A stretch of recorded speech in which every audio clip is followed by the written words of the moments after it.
Okay, hello everyone.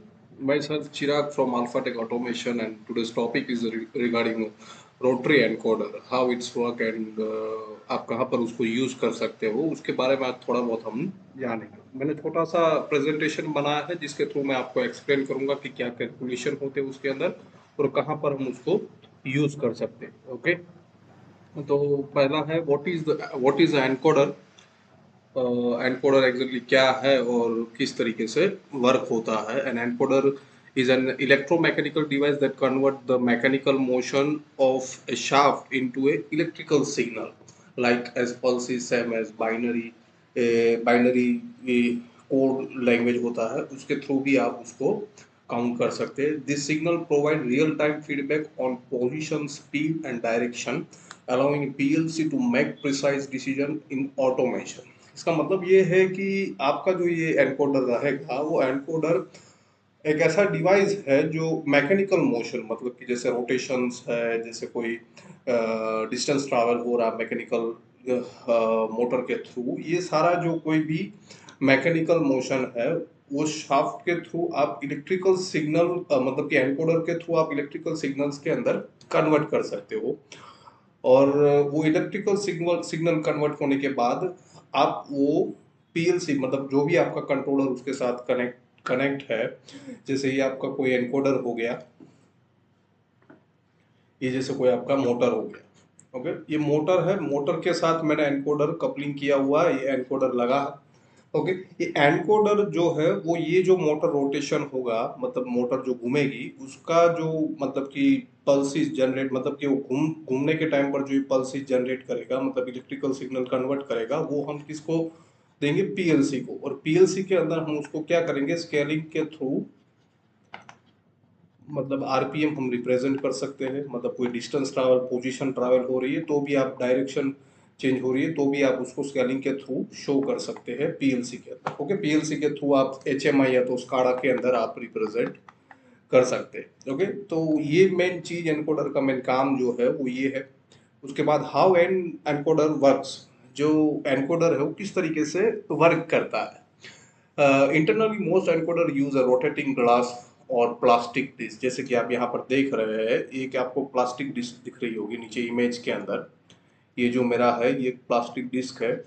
ये disc के अंदर मैंने छोटे, यहाँ पर छोटे छोटे स्लॉट दिखाई दे रहे होंगे आपको। और इसके ये साइड आपको एक एलईडी दिखाई देगी और यहाँ पर आपको एक फोटो इलेक्ट्रिक सेंसर आपको यहाँ पर दिखाई देगा। ये सेंसर है आपका, और ये जो सेंसर है वो इलेक्ट्रिकल सिग्नल प्रोवाइड करेगा आगे। ओके, तो ये जो एलईडी है वो चालू है। जैसे ही इसके सामने से ये जो डिस्क है वो घूमेगी तो ये स्लॉट के थ्रू यहाँ पर on off indication photo sensor है वो कैप्चर करेगा। उसके बाद वो ये जो सिग्नल है वो किसको देगा? आगे कंट्रोलर को देगा कि भाई इतने पल्सेस हमें मिले, इतने सिग्नल्स हमें मिले। यहाँ पर आप देख रहे हैं कि जैसे ये इलेक्ट्रॉनिक बोर्ड है, ये डिस्क है और ये लाइट है। ओके, डिस्क जैसे जैसे घूमेगी वैसे वैसे ये ऑन ऑफ इंडिकेशन जो है फोटो इलेक्ट्रिक सेंसर जो है वो कैप्चर करेगा और उसके बाद इसको मतलब कि इलेक्ट्रॉनिक्स बोर्ड जो है आपकी पीसीबी है उसके थ्रू कन्वर्ट करके आपके कंट्रोलर को मिलेगा। ओके, बेसिकली इस तरीके से ये वर्क करता है। इसके अंदर का जो फंक्शंस है वो इस तरीके से होता है। A light source shine through this slot. A sensor on the other side detect the light pulses. जो लाइट पल्सेस रहेंगे वो जो सेंसर होगा वो डिटेक्ट करेगा। Okay, these pulses are converted into digital signal, channel A, channel B and channel Z, channel A and channel B and channel Z, that wire, जो wire आप PLC के साथ कनेक्ट करेंगे और कनेक्ट करने के बाद उसके डायरेक्शंस और पल्सेस को आप मेजर कर पाएंगे easily. Okay, common encoder type एक इंक्रीमेंटल टाइप आपको देखने को मिलेगा और एब्सोल्यूट टाइप देखने को मिलेगा। इंक्रीमेंटल टाइप के अंदर ये एक है कि आप उसके पल्सेस जो जनरेट हो रहे हैं और आप उसको मेजर कर रहे हैं इंक्रीमेंटल एनकोडर के अंदर। जैसे कांस्टेंट पल्सेस में मेजर कर रहा हूँ एनकोडर के थ्रू, और अगर वहां पर पावर कट ऑफ होता है तो क्या होगा कि एनकोडर खुद का पोजीशन भूल जाएगा कि मैंने कितने पल्सेस जनरेट किए थे और क्या मेरी पोजीशन थी। वैसे ही एब्सोल्यूट टाइप दोनों एक तरीके से दिखते हैं। एब्सोल्यूट टाइप जो आपका एनकोडर रहेगा उसके अंदर आपका जो पोजीशन है वो जो मतलब कि पल्सेस जो है बाइनरी कोड के थ्रू मिलेगा आपको। बाइनरी कोड के थ्रू आप उसकी पोजीशन लाइट जाने के बाद भी आप उसकी पोजीशन को क्या रख सकते हैं, कैप्चर करके रख सकते हैं, ताकि वो अगर वापस पावर ऑन हो तो आपको एग्जैक्ट पोजीशन मिले जो एक्चुअल में अभी घूमी है, मोटर घूमी है या तो फिर आपका मटेरियल मशीन के आगे से पास हुआ है, कितना पास हुआ है, कितना डिस्टेंस कवर हुआ है, वो आप एग्जैक्ट उसको कैप्चर करके रख पाएंगे। Okay. Wiring an encoder to PLC, जो पीएलसी के अंदर आपका एनकोडर जो है, वो एनकोडर आप अगर कंट्रोलर के साथ कनेक्ट करना है कोई भी पीएलसी के साथ, तो किस तरीके से कनेक्ट कर पाएंगे उसका मैंने यहाँ पर फोटो भी यहाँ पर मैंने ऐड किया, जैसे कि आपका यहाँ पर आप देख सकते हो। ये मेरा सीमेंस का लोगो कॉम्पैक्ट टाइप पीएलसी है, जिसके अंदर यहाँ पर आपका कॉमन पॉइंट है, ये इनपुट 0, इनपुट 1, इनपुट 2, मतलब 0 मतलब 1, 1 2 3 4 5 6 यहाँ पर इनपुट्स है। ये मेरा ऑन ऑफ का जो पावर सोर्स है वो है, और यहाँ पर भी कॉमन है, और आउटपुट दिए गए हैं। जो भी आपका वायरिंग रहेगा उसके अंदर मतलब कि एनकोडर रहेगा, एनकोडर के अंदर आपको यहाँ दिखने को मिलेगा कि एक रेड वायर है, एक ये ब्लू वायर है, एक orange wire, white wire and black wire. Okay. तो ये जो वायर है उसका मैंने यहाँ पर बताया, रेड या तो ब्राउन वायर है तो 24 वोल्ट डीसी, मतलब उसको पावर सप्लाई देने के लिए 24 वोल्ट डीसी पॉजिटिव देना। ब्लैक या तो ब्लू वायर आपको दिख रहा है एनकोडर के अंदर, तो 0 वोल्ट ग्राउंड देना है। सिग्नल आपको ग्रीन ब्लैक, ग्रीन या तो ब्लैक वायर है सिग्नल के लिए, व्हाइट वायर है, येलो या तो फिर ऑरेंज वायर, कोई कोई एनकोडर में येलो रहता है, कोई कोई एनकोडर में ऑरेंज वायर रहता है, जो सिग्नल्स प्रोवाइड करते हैं। फेज है मतलब connected to PLC high speed input, जैसे कि नॉर्मल आपका पीएलसी जो होगा उसके अंदर पहला और दूसरे नंबर का इनपुट जो है वो हाई स्पीड इनपुट के लिए यूज किया जाता है। तो फेज ए वायर को आपको कनेक्ट करना है हाई स्पीड इनपुट के साथ, फेज बी वायर को कनेक्ट करना है आपको हाई स्पीड इनपुट 2 के साथ। ओके। येलो और ऑरेंज वायर जो है वो आपका फेज जेड है, जो आप रिसेट के लिए यूज कर सकते हो, पल्स मतलब की काउंटिंग एनकोडर को रिसेट करने के लिए, होमिंग पोजीशन पे लाने के लिए आप यूज कर सकते हो। इंपॉर्टेंट नोट ये है कि पीएलसी कॉमन टर्मिनल, जैसे एसएस या तो एम लिखा है, एसएस आपको देखने को मिलेगा मित्सुबिशी पीएलसी के अंदर कॉमन टर्मिनल, और एम आपको देखने को मिलेगा सीमेंस पीएलसी के अंदर। ओके। ज्यादातर तो ये कॉमन टर्मिनल रहते हैं, जैसे इनपुट मेरे सीरीज में दिए गए हैं, इनपुट 0, इनपुट 1, इनपुट 2, तो इसका एक कॉमन दिया रहता है, जैसे एम दिया है, ये सब इनपुट का कॉमन एक टर्मिनल है वो एम। ओके। तो ये कॉमन टर्मिनल है, must be connected to the power supply 0 volt. Okay. ये 0 वोल्ट के साथ कनेक्ट है मेरा। तो यहाँ पर जो वोल्टेज आएगा वो कौन सा आएगा, 24 वोल्ट। सारे इनपुट के अंदर ये तीनों इनपुट इस कॉमन के साथ कनेक्ट है, तो 24 वोल्ट डीसी आएगा। Same here 24 volt DC. Okay. For PNP type, अगर आपका एनकोडर है वो पीएनपी टाइप एनकोडर, पीएनपी मतलब कि positive negative positive, PNP type मतलब कि आउटपुट जो रहेगा वो पॉजिटिव टाइप रहेगा। पॉजिटिव मतलब कि आपका जो आउटपुट रहेगा वो 24 वोल्ट डीसी पॉजिटिव आपको प्रोवाइड करेगा। मतलब एनकोडर का आउटपुट मतलब पीएलसी का इनपुट, ये जो आउटपुट है आपका पीएलसी के इनपुट के अंदर जाएगा। ओके। तो ये अगर पॉजिटिव टाइप है, पीएनपी टाइप है, तो आपका एनकोडर का जो मतलब कि सॉरी पीएलसी का जो कॉमन टर्मिनल है वो 0 वोल्ट के साथ कनेक्ट रहना चाहिए। सेम एज अगर आपका वो जो एनकोडर है वो एनपीएन टाइप है, तो आपका जो कॉमन टर्मिनल है वहां पर 24 वोल्ट डीसी कनेक्ट रहना चाहिए। ओके। जैसे मैंने यहाँ पर भी ये आप देख रहे हो, जैसे ये एसएमपीएस है मेरा, ये क्या करता है, लाइन न्यूट्रल मतलब कि फेज एसी एसी सप्लाई को डीसी के अंदर कन्वर्ट करता है, AC to DC. Okay. AC to DC convert होने के बाद ये जो 24 वोल्ट डीसी और 0 वोल्ट, 24 वोल्ट और 0 वोल्ट सिग्नल मेरे को यहाँ से मिलेंगे। दो वायर में निकालूंगा यहाँ से, 24 और 0 दूंगा इसको ऑन करने के लिए। उसके बाद जो मेरा वायर है, जैसे रेड वायर और ब्लैक वायर जो है मेरा, ब्राउन या तो ब्लू या तो फिर कोई कोई एनकोडर में रेड या तो फिर ब्लैक वायर दिए रहते हैं। तो यहाँ पर आप देखेंगे तो मेरे पास रेड और ये मेरा ब्राउन मतलब रेड टाइप और ब्लैक टाइप वायर यहाँ पर आपको दिख रहे हैं। तो ये रेड टाइप वायर जो है वो पॉजिटिव के साथ कनेक्ट है, और ब्लैक वायर है मेरा जो वो नेगेटिव के साथ कनेक्ट है।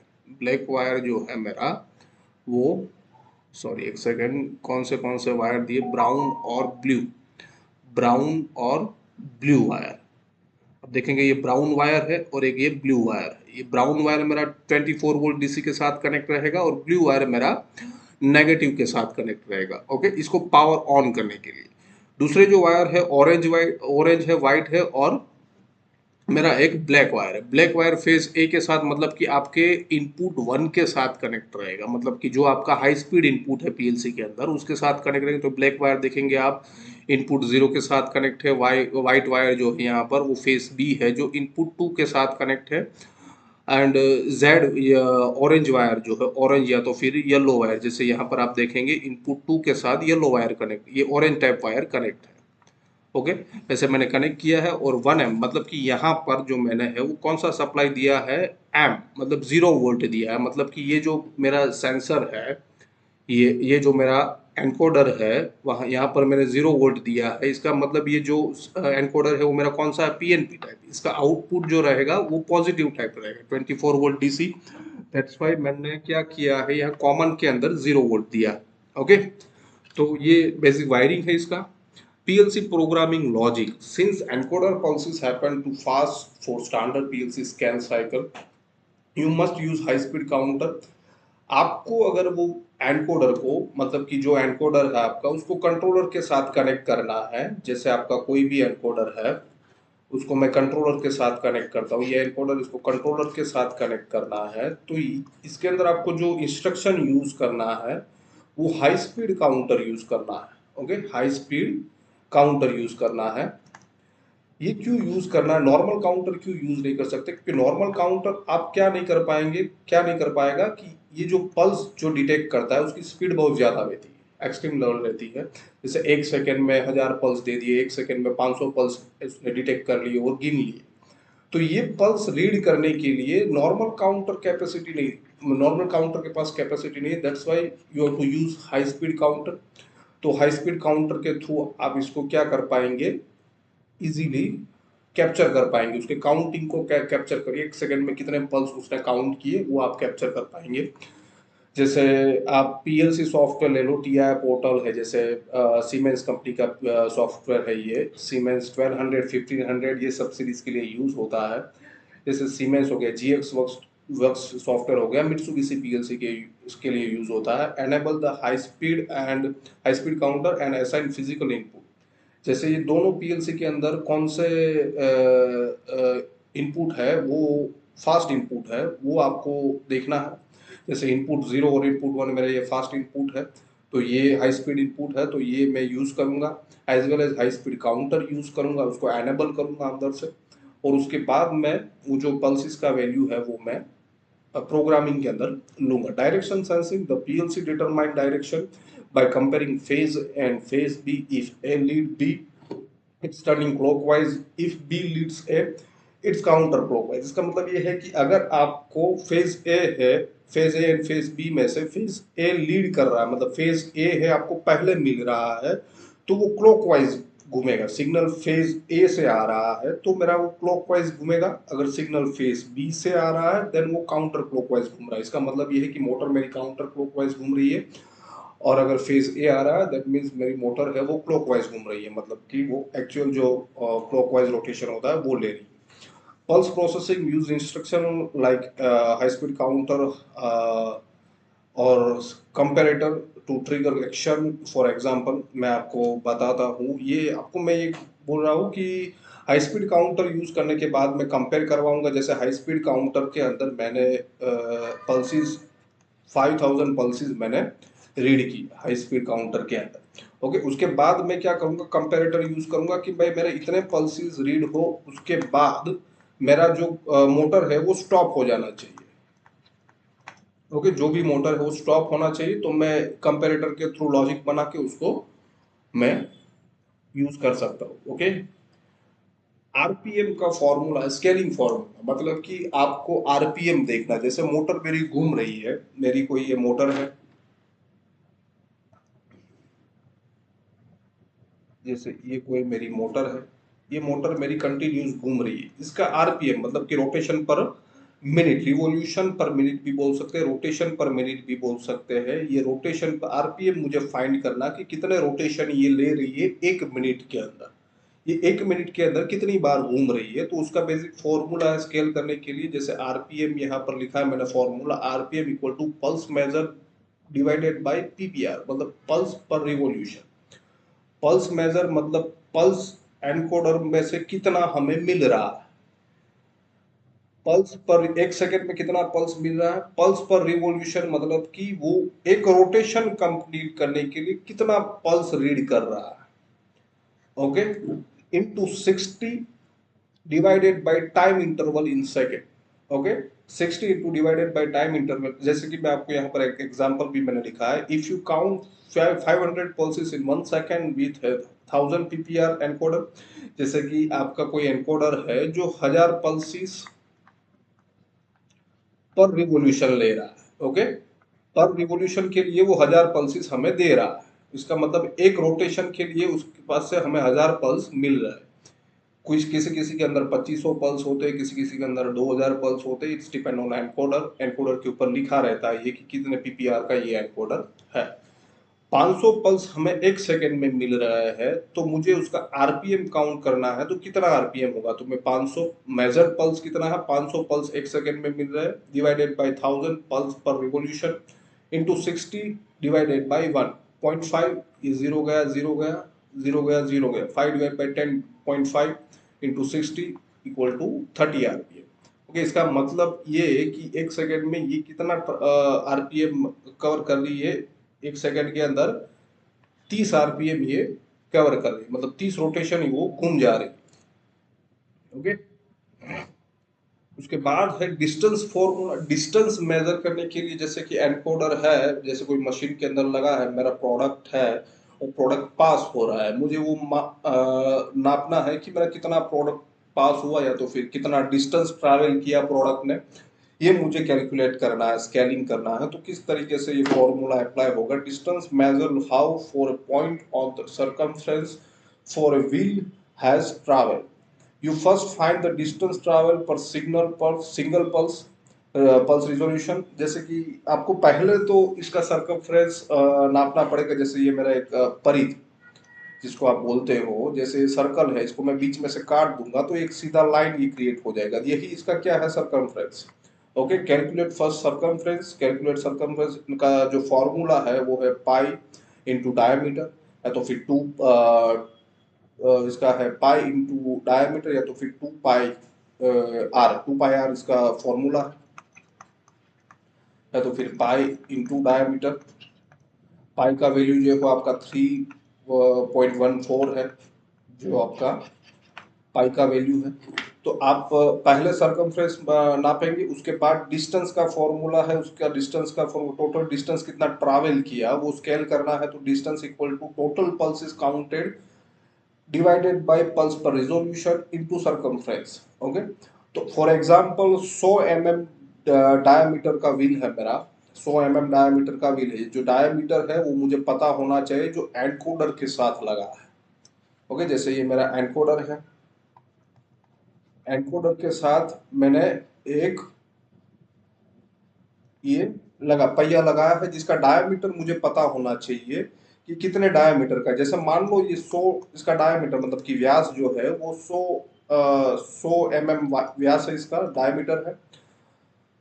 व्हील जो लगा है उसका डायमीटर है उसका 100 mm है, और टोटल पल्स इसका जो फॉर्मूला है इसमें दिया है for 100 mm diameter wheel and 1000 pulse per revolution, मतलब कि एक रिवोल्यूशन कंप्लीट करेगा ये एनकोडर तो 1000 पल्सेस हमें देगा, ओके। आफ्टर 5000 पल्सेस वो कितना डिस्टेंस कवर किया होगा, जैसे 1000 पल्स है तो 5000 पल्स भी 5000 पल्स हमें मिला तो वो कितना डिस्टेंस कवर किया होगा, ओके। तो उसका पहले सर्कमफ्रेंस नापेंगे कि भाई मेरे पास 100 mm डायमीटर का व्हील है, तो उसका सर्कमफ्रेंस हो गया pi into diameter.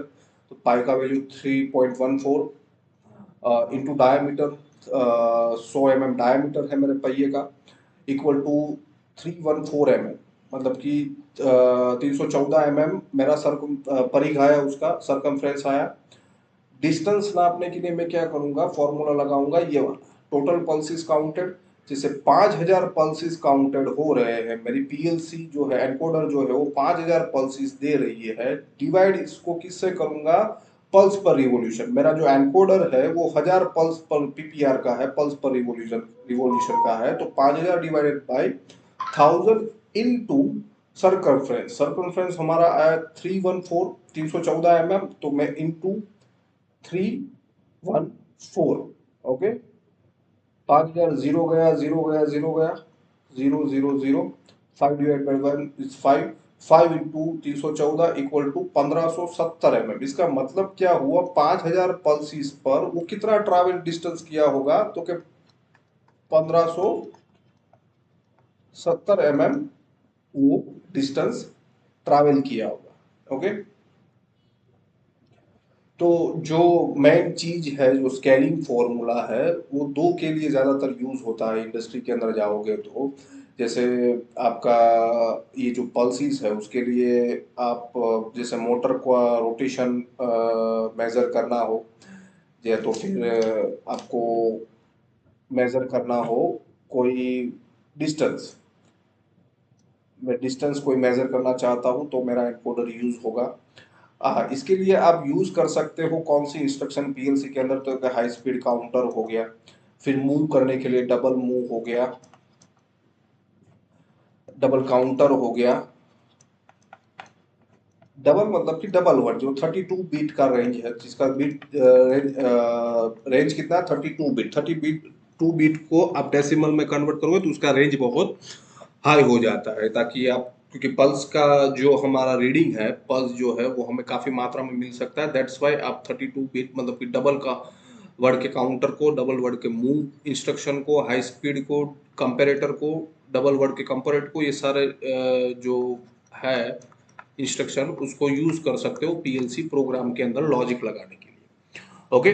Thank you so much आज के इस वीडियो के लिए। हाँ, आगे मैं इसका जो नेक्स्ट टॉपिक लाऊंगा वो प्रैक्टिकली लाऊंगा। जैसे मैंने ये दो स्केलिंग फॉर्मूला आपको बताया है, जैसे ये मुझे आरपीएम फाइंड करना है तो है एक, और एक डिस्टेंस फाइंड करना है तो है, तो हम दोनों चीज एक एनकोडर के अंदर मतलब पीएलसी के साथ कनेक्ट करके, जैसे मेरा एनकोडर है पीएलसी के साथ कनेक्ट करके मैं क्या करूंगा, इसको प्रैक्टिकली आपको दिखाऊंगा कि किस तरीके से प्रोग्रामिंग में ब्लॉक लेके हम इसको मेजर करेंगे। आज जैसे आरपीएम जैसे घूम रहा है तो मेरा आरपीएम वहां पर कैलकुलेट हो रहा है, वैसे ही मेरा डिस्टेंस है, अगर ट्रैवल कर रहा है तो डिस्टेंस मेजर हो रहा है, तो वो दोनों चीज हम प्रैक्टिकली परफॉर्म करेंगे। इसके नेक्स्ट वीडियो के अंदर मैं आपको प्रैक्टिकली दिखाऊंगा, इसके साथ कनेक्ट रहिएगा, ओके। थैंक यू, धन्यवाद, हैव अ नाइस डे।